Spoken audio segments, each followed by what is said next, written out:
हाफिज सईद पाकिस्तान की जेल में बंद है और भारत ने इसके प्रत्यार्पण की मांग उठाई है। पाकिस्तान से अपील की है कि हाफिज सईद के भारत प्रत्यार्पण की कानूनी प्रक्रिया को जल्द से जल्द शुरू किया जाए। तो इस वक्त की बड़ी खबर आपको बता रहे हैं, बड़ा अपडेट। साथ ही एक और अहम खबर निकल कर आई है, जहां पाकिस्तान में आतंकियों को चुनाव लड़ने की छूट दी जा रही है। हाफिज सईद का बेटा तलहा सईद अब चुनाव लड़ेगा। 26/11 मुंबई हमलों का मास्टरमाइंड है हाफिज सईद, जिसका बेटा है तलहा सईद।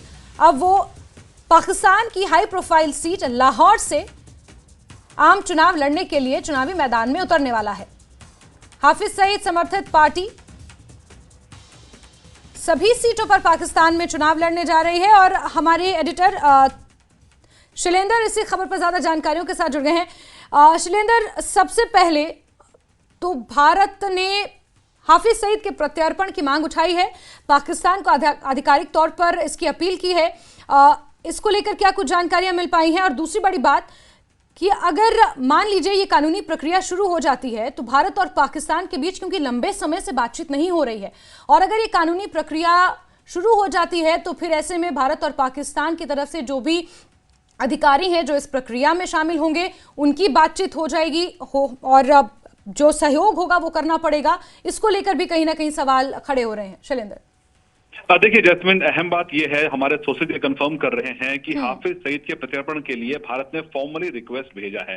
अहम बात यह है कि भारत और पाकिस्तान के बीच में कोई एक्स्ट्राडिशन ट्रीटी नहीं है, पहले से ही नहीं है, तो ऐसे में चीजें कॉम्प्लिकेट हो जाती हैं। और ये पहली बार नहीं है, 2018 में भी एक सवाल के जवाब में उस वक्त के विदेश राज्य मंत्री वीके सिंह ने कहा था कि पाकिस्तान के साथ एक्स्ट्राडिशन ट्रीटी नहीं है, बावजूद इसके भारत ने प्रत्यार्पण के लिए मांग की है इससे पहले भी, लेकिन पाकिस्तान की तरफ से कोई जवाब नहीं आया। और एक बार फिर हमारे सोर्सेज कंफर्म कर रहे हैं कि एक बार फिर से हाफिज सईद के प्रत्यार्पण के लिए मांग उठाई गई है, क्योंकि हाफिज सईद जो है वो मुंबई हमलों का मास्टरमाइंड है। और ये बात पाकिस्तान भी ये बात मान चुका है कि 26/11 मुंबई हमलों की जो प्लानिंग और एग्जीक्यूशन की जो तैयारी है वो पूरी पाकिस्तान में ही हुई थी, लेकिन अभी तक इसमें कोई ठोस कार्रवाई पाकिस्तान की तरफ से, इतने साल बीत गए, उसमें कोई ठोस कार्रवाई पाकिस्तान की तरफ से नहीं की गई है। तो ऐसे में हैरान करने वाली बात यह है कि एक तरफ जहां भारत मांग कर रहा है प्रत्यार्पण की हाफिज सईद की, वहीं उसकी पार्टी जो है वो पाकिस्तान में आने वाले चुनाव, जो फरवरी में होने वाले चुनाव है, आम चुनाव, उसमें हाफिज सईद की जो पार्टी है वो सभी सीटों पर चुनाव लड़ने के लिए उम्मीदवार उतार रही है, जिसमें उसका खुद का बेटा तलहा सईद भी शामिल है। तो ये दिखाता है कि एक तरफ जहां पाकिस्तान न सिर्फ आतंकियों को समर्थन देता है, उनकी ट्रेनिंग देता है, उनके लिए फंड्स रेज करता है, बल्कि उनको चुनावी मैदान में उतारने के लिए भी उनको परमिशन दिया जाता है। तो जाहिर तौर पर ये कई गंभीर सवाल खड़े करता है पाकिस्तान के लिए। हालांकि पाकिस्तान ग्रे लिस्ट में भी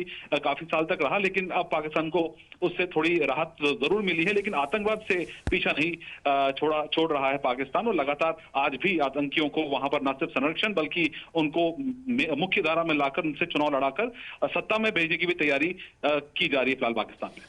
बिल्कुल शैलेंद्र, यूं ही पाकिस्तान को आतंकी फैक्ट्री नहीं कहा जाता। और बड़ी बात यह है कि हाफिज सईद का बेटा किसी एरी गैरी सीट से नहीं बल्कि लाहौर से चुनाव लड़ेगा, और लाहौर पाकिस्तान में एक हाई प्रोफाइल सीट मानी जाती है। ऐसे में कहीं ना कहीं ये साफ है कि आतंकवादियों को पाकिस्तान अभी भी संरक्षित किए हुए है, उन्हें संरक्षण दिए हुए है।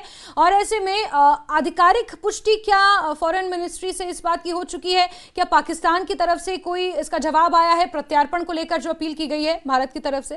2008 के मुंबई हमलों के बाद लगातार भारत की तरफ से डॉजियर सौंपे गए हैं पाकिस्तान को, और उनमें तमाम सबूत है कि किस तरह से पाकिस्तान में बैठे हाफिज सईद और उसके लश्कर-ए-तौयबा, और जिसको बाद में जमात-उद-दावा का नाम दिया गया, वो लगातार प्लानिंग करते रहे। उसमें पूरी प्लानिंग के पीछे लश्कर-तौयबा का हाथ था, और हाफिज सईद सीधे तौर पर इसमें मास्टरमाइंड बताया जा रहा था। लेकिन उन डॉजियर के बावजूद पाकिस्तान ने इतने सालों तक टाल-मटोल वो करता रहा और कोई ठोस कार्रवाई नहीं की है। कुछ कार्रवाई जिसे कॉस्मेटिक कार्रवाई कहते हैं वो की गई है पाकिस्तान की तरफ से, जिसमें टेरर फंडिंग के नाम पर हाफिज सईद को सजा सुनाई गई है। लेकिन हम ये देखते रहे हैं कि हाफिज सईद को किस तरह का वीआईपी ट्रीटमेंट दिया जाता है पाकिस्तान में। तो ऐसे में हम भारत की तरफ से फॉर्मल रिक्वेस्ट एक बार फिर भेजा गया, लेकिन उम्मीद बहुत कम है, क्योंकि पाकिस्तान में एक तरफ जहां न सिर्फ कार्रवाई नहीं की जाती आतंक के खिलाफ, बल्कि उनको चुनावी मैदान में उतारने की तैयारी, तो साफ है इससे कि भारत की जो कोशिशें हैं वो कितनी कामयाब होती है देखने वाली बात होगी।